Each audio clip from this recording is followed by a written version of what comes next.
आज हम लोग कक्षा 8 के घनमूल की दक्षता अभ्यास 3 के प्रश्न हल करेंगे।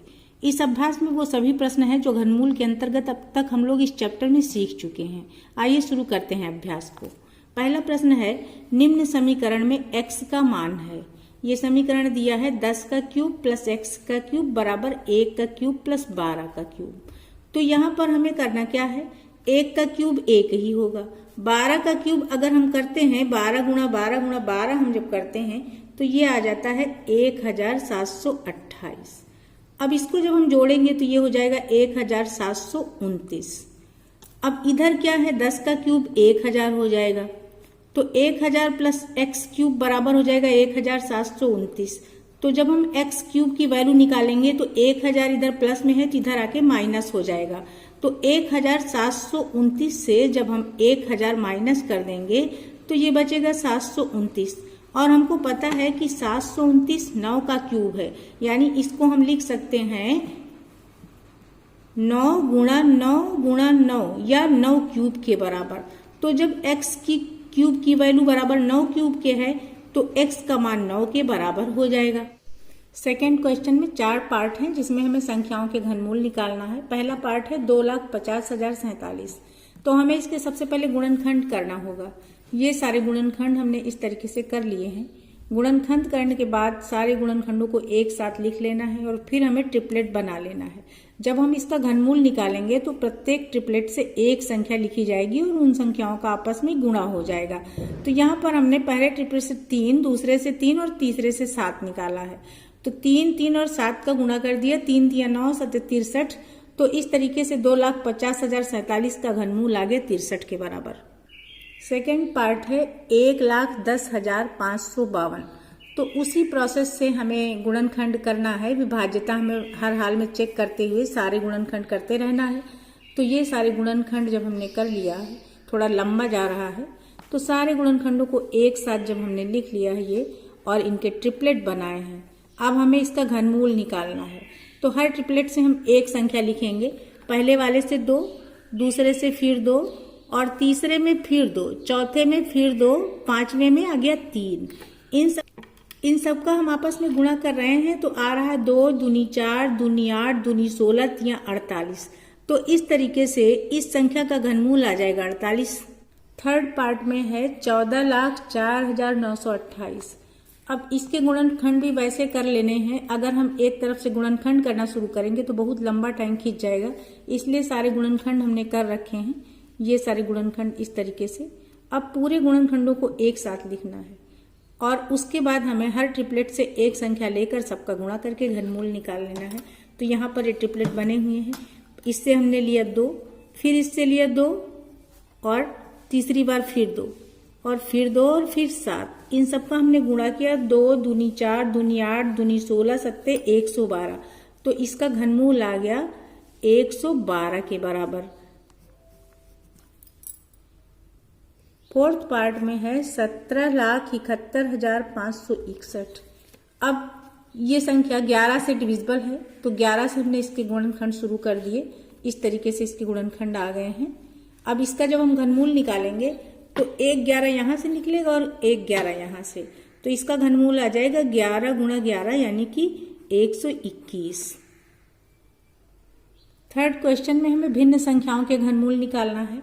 पहला पार्ट है 3 सही 920 बटा 1331। हमें करना क्या होता है, हर से जो सामने संख्या होती है इसका गुणा कर लेते हैं, उसके बाद अंश इसमें जोड़ देते हैं। क्योंकि ये मिश्र भिन्न है, हमें विषम भिन्न में बदलना पड़ता है। तो ये देखिए 1331 को 3 से गुणा किया और प्लस 920 जोड़ दिया, हर वही रहता है जो कि दिया हुआ है। तो इस तरीके से ये गुणा आ गया 3,993। इसमें 920 जोड़ा तो ये आ गया 4,913 और नीचे 1,331 ही रहेगा। अब ये हमको पता है कि ये 17 का घन है, तो इसके गुणनखंड हो जाएंगे 17 गुणा 17 गुणा 17 और इसके गुणनखंड ऐसे ही 11 11 11 हो जाएंगे। जब हम इसका घनमूल निकालेंगे तो 17 गुणा 17 गुणा 17 में से एक बार आ जाएगा 17 और ऐसे ही 11 11 11 जब 3 बार है तो 11 भी एक बार आ जाएगा।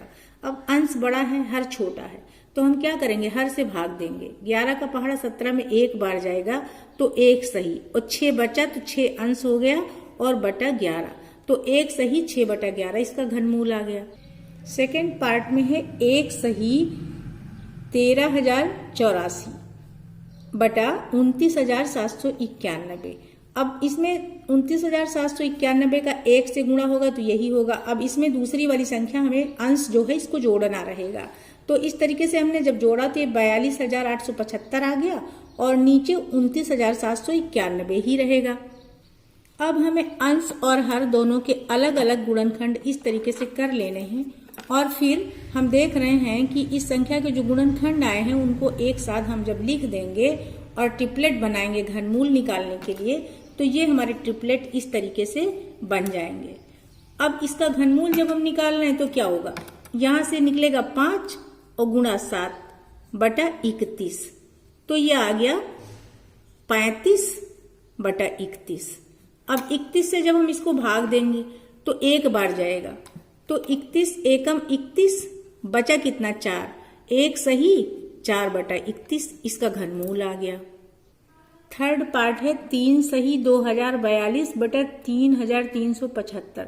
तो 3375 का 3 से गुणा होगा फिर 2042 इसी में जुड़ जाएगा तो ये आ गया 10,000 से 125। अब इसमें 2042 और जोड़ेंगे तो ये आ गया 12,167 और हर जो है वही रहेगा। अब हमें अंश और हर के अलग अलग गुणनखंड ये कर लेने हैं और गुणनखंड करने के बाद ट्रिपलेट बनाते हुए घनमूल निकाल लेना है। तो ये देखिए ये सारे गुणनखंड हो गए ना। अब हम क्या करेंगे, इसका घनमूल निकालेंगे। तो ट्रिपलेट अगर हम बना रहे हैं तो यहाँ पर 23 में पूरा 1 बनेगा और नीचे 2 बन जाएंगे। तो इस तरीके से अंश में आ गया 23 और हर में आ गया 3 गुणा 5। तो ये गुणनफल हो गया 23/15। अब अंश बड़ा है, जब भी अंश बड़ा होता है तो हमें हर से भाग देना होता है। तो 15 का पहाड़ा 23 में पढ़ेंगे तो 15 एकम 15 बचा 8 तो 1 सही 8/15 इसका घनमूल आ जाएगा। फोर्थ पार्ट है 132 सही 651/1000। अब 132 को 1000 से गुणा करेंगे तो आगे 3 जीरो लग जाएंगे, इसी में 651 जुड़ जाएगा तो यह आ गया 1,32,651/1000। अब 1,32,651 के भी हमें गुणनखंड कर लेने हैं और 1000 के तुमको पता ही है कि 10 गुणा 10 गुणा 10 आ जाएगा। फिर सभी गुणनखंडों को हम एक साथ जब लिखेंगे और ट्रिपलेट बनाएंगे तब हमारा घनमूल निकल आएगा। तो ये बन गए ट्रिपलेट। अब इसका जब घनमूल निकाल रहे हैं तो यहां से 3 आ जाएगा और इधर से आ जाएगा 17/10। तो 17 या 51 हो गया 51/10। फिर यहाँ अंश बड़ा है तो 10 × 50 बचा 1 तो 5 सही 1/10 हो गया इसका घनमूल। गुणनखंड का हमें अच्छे से अभ्यास करना है ताकि प्रश्न हम जल्दी और सही कर सकें। चौथे प्रश्न में हमें दशमलव संख्याओं का घनमूल निकालना है। तो इसमें हम क्या करेंगे, दशमलव हटा देंगे, फिर वो भिन्न संख्या की भांति ही बदल जाएगा और हम इजीली घनमूल निकालेंगे। फर्स्ट पार्ट में है 226.981। अब इसका जब हम दशमलव हटाएंगे ना तो दशमलव के बाद 3 अंक हैं तो यहाँ पर नीचे 1 लिखकर 3 जीरो हम लिख देंगे, दशमलव हट जाएगा। तो इस तरीके से ये आ गया 2,26,981/1000। अब ये जो हम सामान्यतः विभाज्यता के नियम से चेक करते हैं तो ये किसी संख्या से कट ही नहीं रही है संख्या। ऐसी स्थिति में हमें ये देखना है कि ये किसके घन के नजदीक है। तो हमको मालूम है कि 6 का घन होता है 216। अब हम अगर 60 का घन देखें तो इसके आगे 3 जीरो बन जाएंगे तो इसी के निकट की ये संख्या है। पर यहाँ पर अंत में 1 है। अंत में जब 1 होता है तो वो 11, 21, 31, 41 जैसी संख्याओं का घन होता है। पर हम चेक कर चुके हैं कि ये 60 के नियरेस्ट है, इसका मतलब ये 61 से कट सकती है। जब हमने 61 से इसको भाग करके देखा तो भाग चला गया। तो इस तरीके से हमने ये देखा कि 61 से इस तरीके से गुणनखंड कर लिए तो ये आ गए इसके गुणनखंड। तो यहाँ पर हमने इन गुणनखंडों को लिख दिया और फिर जब इसका घनमूल हमें निकालना है तो अंश से 61 आ जाएगा और हर से आ जाएगा 10। अब फिर 10 से हमें भाग देना है तो हम भाग दें या दशमलव लगा दें। यहाँ 1 जीरो है तो इकाई से 1 अंक गिन के दशमलव लगा देंगे तो इसका घनमूल 6.1 आ जाएगा। सेकेंड पार्ट में है 0.373248। अब दशमलव हटाएंगे अगर तो हम दशमलव के बाद देख रहे हैं 2, 2, 4, 2, 6 अंक हैं तो 1 के आगे 6 जीरो लिखना होगा हमें हर में। तो इस तरीके से इसका दशमलव हट जाएगा और ये भिन्न में संख्या बदल जाएगी। अब हमें अंश के पहले गुणनखंड कर लेने हैं और हर के तो जितने जीरो हैं 10 गुणा 10 गुणा 10 उतनी बार हम लिख देंगे। तो अंश के ये गुणनखंड इस तरीके से करना पड़ेगा, थोड़ा टाइम लगेगा। तो इस तरीके से ध्यान से इसको करना है ताकि गलती भी ना हो। सारे गुणनखंड ये निकल आएंगे। फिर अब हम क्या करेंगे, सभी गुणनखंडों को हम एक साथ लिखेंगे। इस तरह से सभी गुणनखंड लिख के ट्रिपलेट बना लेना है। फिर घनमूल निकालने के लिए हर ट्रिपलेट से हमें एक संख्या लिखनी है। तो ये यहां से लिया 2, उसके बाद फिर अगले ट्रिपलेट से 2 और फिर 2, 3 बार 2 2 है और फिर 3 गुणा 3 है अंश में। और हर में क्या होगा, 1 10 यहां से आएगा, 1 10 यहां से आ जाएगा। तो 10 गुणा 10 यानी 100 हो गया। अब हम ऊपर का गुणा करते हैं। 2 दूनी 4 दूनी 8 तिया 24 तिया 72। तो ऊपर का गुणनफल आ गया 72 और नीचे का आ गया 100। अब हम 72 को जब 100 से भाग देते हैं तो क्या यहाँ 2 जीरो हैं, तो इकाई की तरफ से 2 अंक गिन के दशमलव लगा देंगे। तो यहाँ ये 72, इसके पहले दशमलव लगेगा और कोई अंक नहीं होता है तो पहले जीरो लगा देते हैं। तो इस तरीके से इसका घनमूल आ गया 0.72। थर्ड पार्ट है 0.000884736। अब दशमलव हटाया तो दशमलव के बाद 3 2 5 2 7 8 9 9 अंक हैं। तो हर में 1 के आगे हमें 9 जीरो बना लेना होगा और अंश में बाईं तरफ के जीरो छोड़ देंगे। तो ये 8,84,736 बचा, वो अंश बन जाएगा। अब अंश के गुणनखंड तो हमें करने ही है। हर के तो जितनी बार जीरो है उतने ही बार 10 10 हो जाएगा। तो इस तरीके से ये अंश के गुणनखंड हम कर रहे हैं। तो इस तरीके से हो गए ये पूरे गुणनखंड। अब हमें सारे गुणनखंडों को एक साथ लिख करके इनके ट्रिपलेट बना लेने हैं। ये सारे गुणनखंडों के ट्रिपलेट बन गए हैं। अब हमें घनमूल निकाल लेना है। तो एक ट्रिपलेट ये है, एक ये, एक ये। तो 2 गुणा 2 गुणा 2 गुणा 2 गुणा 2, 5 बार हम 2 गुणा 2 करेंगे। 2 बार हुआ, 3 बार, 4 बार और 5 बार। उसके बाद गुणा 3 आ जाएगा क्योंकि 3 का भी ट्रिपलेट है। नीचे अगर हम देख रहे हैं तो 10 10 10 3 बार आएगा। तो हम चाहे इसको 3 बार 10 लिखें या सीधा 1000 ही लिख देते हैं। अब हम अंश का गुणा कर लेते हैं। 2 दूनी 4 दूनी 8 दूनी 16 दूनी 32 तिया 96 आ गया। तो ऊपर आ गया 96, नीचे आ गया 1000। अब 1000 से हमें भाग देना है, इसका मतलब 96 के पहले एक जीरो और लगाएंगे तभी तो दशमलव लगाएंगे, और पहले कोई अंक नहीं तो एक बार और जीरो लगाएंगे। तो इस तरीके से इसका घनमूल आ गया 0.096। फोर्थ पार्ट है 0.00000115765। अब इसका दशमलव हटाएंगे तो नीचे कितने जीरो हो जाएंगे, 2 2 4 5 2 7 8 9 10 11 12 जीरो। एक के आगे 12 जीरो बनेंगे। तो अंश तो हमें बाईं तरफ के जीरो हटाकर लिख देना है और हर में एक के आगे 12 बार जीरो बना देना है। अब हम अंश के गुणनखंड करेंगे सावधानी से, कि बड़ी संख्याएं हैं ना तो ध्यान देकर गुणनखंड करना होगा। इस तरीके से ये पूरे गुणनखंड कर लिए हैं और सारे गुणनखंडों को हमें एक साथ लिख देना है। वैसे ही ट्रिपलेट बना लेना है गुणनखंड लिख के, और फिर हर ट्रिपलेट से एक संख्या को लिखते हुए हम घनमूल इसका निकालेंगे। तो इसका घनमूल क्या आ जाएगा, इसका घनमूल आ जाएगा 3 गुणा 5 गुणा 7। और नीचे कितने ट्रिपलेट हैं, 1 2 3 4। तो एक के आगे हमको 4 बार जीरो बना लेना है। अब इसका गुणनफल आ जाएगा 3 5 15 7 105। तो 105 को हमें भाग देना रहेगा 10,000 से। तो जब हम 10,000 से भाग देंगे तो इसमें है 4 जीरो। इसका मतलब है इकाई से 4 अंक गिन के हमें दशमलव लगा देना होगा। तो यहाँ पर 105 3 ही अंक हैं, एक बार जीरो और बनाएंगे फिर यहाँ दशमलव लगाएंगे और उसके पहले भी हमें जीरो बनाना ही रहता है। तो इस तरीके से इसका घनमूल आ गया 0.0105। क्वेश्चन नंबर 5 है, उस ठोस धात्विक घन की कोर क्या होगी जिसे पिघलाकर 3 सेंटीमीटर 4 सेंटीमीटर और 5 सेंटीमीटर कोर के 3 ठोस घन बनाए जा सकते हैं।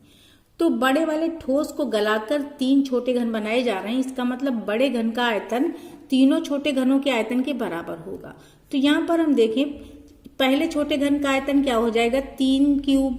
आयतन कैसे निकालते हैं, भुजा का क्यूब करके। और 4 सेंटीमीटर वाले घन का आयतन हो जाएगा 4 क्यूब। ऐसे ही 5 सेंटीमीटर भुजा वाले घन का आयतन हो जाएगा 5 क्यूब।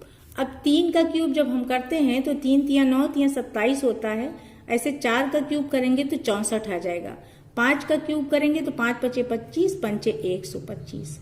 अब जब हम इन सबको जोड़ रहे हैं तो इनका योग आ जाएगा 216 के बराबर। अब बड़े घन का आयतन 216 घन सेंटीमीटर है, तो इसका मतलब इसकी भुजा क्या होगी, इसका घनमूल निकाल लेंगे। कोर कहें या भुजा कहें, तो घन की कोर क्या हो जाएगी, 216 का जो घनमूल आएगा वही हो जाएगा। तो हमको अब तक पता चल गया है कि ये 216 जो है ये 6 गुणा 6 गुणा 6 होता है।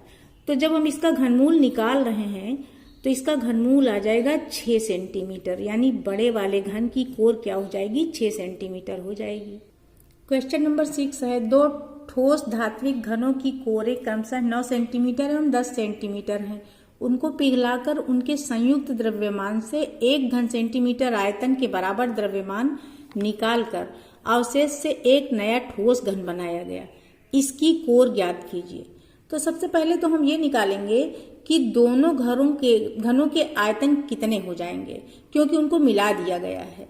तो दोनों घनों का अगर हम आयतन देखें तो पहले घन का आयतन क्या हो जाएगा, 9 क्यूब, और दूसरे का हो जाएगा 10 क्यूब। तो जब हम 9 का क्यूब करेंगे तो ये आ जाएगा 729, और 10 का क्यूब करेंगे तो 1000 आ जाएगा। तो इस तरीके से दोनों घनों का आयतन हो गया 1729 के बराबर। अब इससे 1 घन सेंटीमीटर आयतन निकाल दिया गया। तो इस तरीके से 1 घन सेंटीमीटर आयतन हम निकाल जब देंगे तो उससे हमें फिर अब नया घन बनाना है। तो नए घन का आयतन क्या हो जाएगा, 1729 माइनस 1, तो ये आ जाएगा 1728 के बराबर। अब हमको पता है कि ये 12 का घन है, तो इसका मतलब है इसका आयतन आ गया 1728। तो जब इसकी हम कोर निकालेंगे तो इसका घनमूल निकाल लेंगे। घनमूल निकालेंगे इसका 1728 का, तो इसके गुणनखंड 12 गुणा 12 हो जाएगा। तो कोर जब निकालेंगे तो ये एक इससे निकाल लिया जाएगा, हम पूरा लिख ही देते हैं, 12 गुणा 12 आ जाएगा। तो जब हम कोर निकालेंगे तो इसका घनमूल हो जाएगा, जब घनमूल निकालेंगे तो 12 आ जाएगा। इसका मतलब नया घन जो बना उसकी एक भुजा आ जाएगी 12 सेंटीमीटर के बराबर। क्वेश्चन नंबर 7 कह रहा है, वह छोटी से छोटी संख्या ज्ञात कीजिए जिससे 9,63,144 में भाग देने पर भागफल पूर्ण घन बन जाए। अब हमें क्या करना है, 9,63,144 के गुणनखंड करते रहना है। गुणनखंड करने के बाद हमें त्रिक बनाना है और ये देखना है कि सारी संख्याओं के त्रिक बन रहे हैं या नहीं बन रहे हैं। तो यहाँ पर जब हमने त्रिक बनाया है तो हम देख रहे हैं कि ये 2 के त्रिक तो बन गए, 3 के भी बन गए, 7 के भी बन गए। अब 13 बच रहा है। अगर यही 13 नहीं होता ना तो ये पूर्ण घन संख्या होती।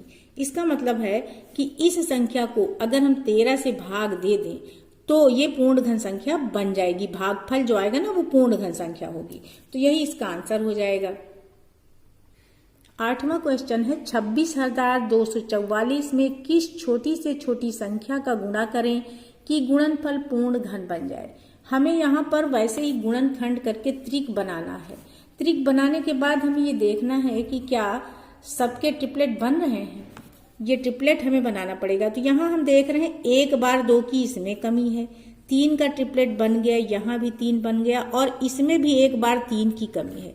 यानी यहाँ पर अगर 2 से गुणा कर दें और यहाँ पर 3 से गुणा कर दें तभी तो ये पूर्ण घन बनेगा। तो पूरी संख्या को हमें कितने से गुणा करना पड़ेगा, 2 गुणा 3 से। यानी कि 26,244 को हम किससे गुणा कर दें, 2 गुणा 3 या फिर 6 से गुणा करेंगे तो गुणनफल पूर्ण घन बन पाएगा। क्वेश्चन नंबर 9 है, अभाज्य गुणनखंड ज्ञात कर बताइए कि क्या 20,97,152 पूर्ण घन है। तो बहुत सावधानी से हमें इस संख्या के गुणनखंड करते जाना है और गुणनखंड करने के बाद हमें ट्रिपलेट बनाना है। अगर पूरे ट्रिपलेट बन जाते हैं तो ये पूर्ण घन संख्या है, अगर नहीं बनते हैं तो नहीं। तो इस तरीके से हमने ये पूरे गुणनखंड कर लिए हैं। गुणनखंड करने के बाद अब हम ट्रिपलेट बनाएंगे। तो यहाँ पर देखिए ये भी बन गया, बनता जा रहा है। ये हम यहाँ पे पहुंच गए। अब देख रहे हैं कि सभी जितनी भी संख्याएं हैं सबके ट्रिपलेट बन गए हैं। तो हमें घनमूल नहीं निकालना है क्योंकि घनमूल पूछा नहीं जा रहा है, सिर्फ हमें ये दिखाना है ये पूर्ण घन संख्या है कि नहीं।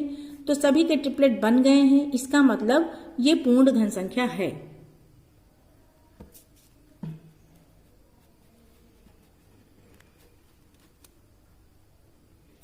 दसवां प्रश्न है 6028.568 घन सेंटीमीटर आयतन वाले घनाकार चेंबर की भुजा ज्ञात कीजिए। तो ये दशमलव में दी है संख्या, तो हमें सिर्फ दशमलव हटा करके वैसे ही प्रोसेस से इसका घनमूल निकाल लेना है, क्योंकि जब आयतन दिया रहता है और आयतन से भुजा निकालनी होती है तो हमें घनमूल ही निकालना पड़ता है। तो दशमलव हटाया, दशमलव के बाद 3 अंक थे तो यहाँ पे 1 के आगे 3 जीरो लिख दिया। इस तरीके से जो संख्या बनी इसके गुणनखंड कर लिए और गुणनखंड करने के बाद अंश और हर के गुणनखंडों को एक साथ लिख लिया। और फिर क्या किया, अब हमें ट्रिपलेट बना के इसका घनमूल निकाल लेना है। तो ये इसके ट्रिपलेट हो गए। अब हमें घनमूल निकालना है तो क्या करेंगे, 2 गुणा 7 गुणा 13 बटा 10। अब इन सब का हम गुणनफल कर लेंगे तो ये हो जाएगा 7 दूनी 14 और 14 गुणा 13 करेंगे तो ये आ जाएगा 182। अब 182 को हमें 10 से भाग देना, यानी इकाई की तरफ से एक अंक पे दशमलव लगा देना है। तो आ गया 18.2 सेंटीमीटर। 18.2 सेंटीमीटर क्या हो गई, चैम्बर की भुजा हो गई, एक भुजा। क्वेश्चन नंबर 11 है एक घनाभ की माप 98 सेंटीमीटर गुणा 42 सेंटीमीटर गुणा 18 सेंटीमीटर है। इसके आयतन के बराबर आयतन वाले घन की भुजा ज्ञात कीजिए। तो घनाभ का जो आयतन होगा वही घन का आयतन होगा। घनाभ का आयतन क्या करेंगे, इसकी जो विमाएं दी हैं इनका आपस में हम गुणा कर लेंगे। तो इस तरीके से घनाभ का आयतन हो गया। अब यही घन का आयतन हो जाएगा। घन की भुजा निकालने के लिए हमें क्या करना होगा, इस आयतन का हमें घनमूल निकालना होगा। कैलकुलेशन इजिली हो जाए इसीलिए हमने क्या किया, बिना गुणा किए ही इन संख्याओं को लिख लिया है। अब हम डायरेक्ट इनके गुणनखंड लिख लेंगे। तो हम गुणनखंड जब लिखेंगे तो 98 के गुणनखंड पहले हम कर लेंगे।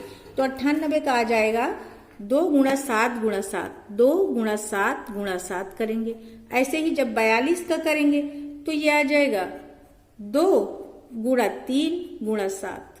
फिर हमें 18 का गुणनखंड कर लेना है। तो 18 का हो जाएगा 2 गुणा 3 गुणा 3।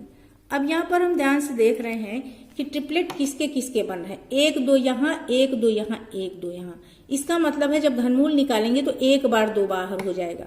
7 को भी हम देखते हैं, 2 बार 7 यहाँ, 1 बार 7 यहाँ। घनमूल निकालेंगे तो 1 बार 7 भी बाहर हो जाएगा। ऐसे ही हम 3 को भी देख रहे हैं, 1 बार यहाँ 3 है, 2 बार यहाँ, तो 1 बार ये 3 भी बाहर हो जाएगा। अब इन सब का हम गुणा कर लेंगे तो 2 3 6 7 42। तो ये आ गया 42 सेंटीमीटर। 42 सेंटीमीटर क्या आ गई, जो नया घन बनाया जा रहा है उसकी भुजा आ गई 42 सेंटीमीटर। क्वेश्चन नंबर 12 है एक बॉक्स में कांच की 42,875 गोलियां घन के रूप में रखी गई हैं।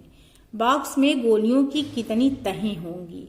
तो इस तरह के सवाल हम पहले भी कर चुके हैं। इसमें 3 चीजें बराबर होती हैं, एक पंक्ति में जितनी गोलियां रखी जाएंगी और फिर पूरी तह वर्गाकार होगी, उस तह में जितनी पंक्तियां होंगी वो भी उतनी ही होंगी, और फिर कुल ऊपर तहें एक के ऊपर एक जो लगाएंगी उन तहों की भी संख्या उतनी ही होगी।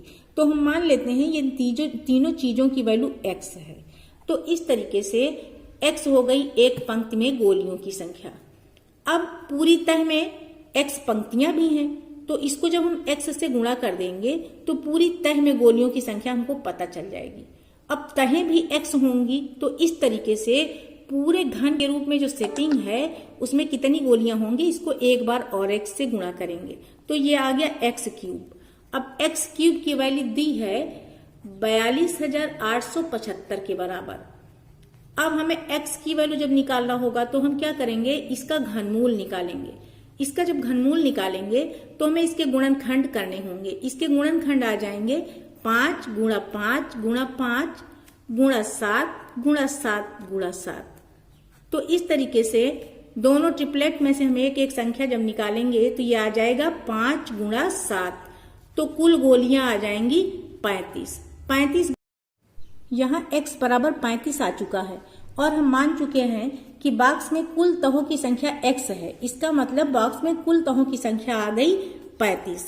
बॉक्स में 35 तहें हो गई। अगर हम चाहें तो गुणनखंड को एक बार हम देख सकते हैं। वीडियो अधिक लंबा ना हो इसलिए क्वेश्चन नंबर 13 से 22 तक हम वीडियो के सेकेंड पार्ट में करेंगे। आज के लिए इतना ही। Thank you.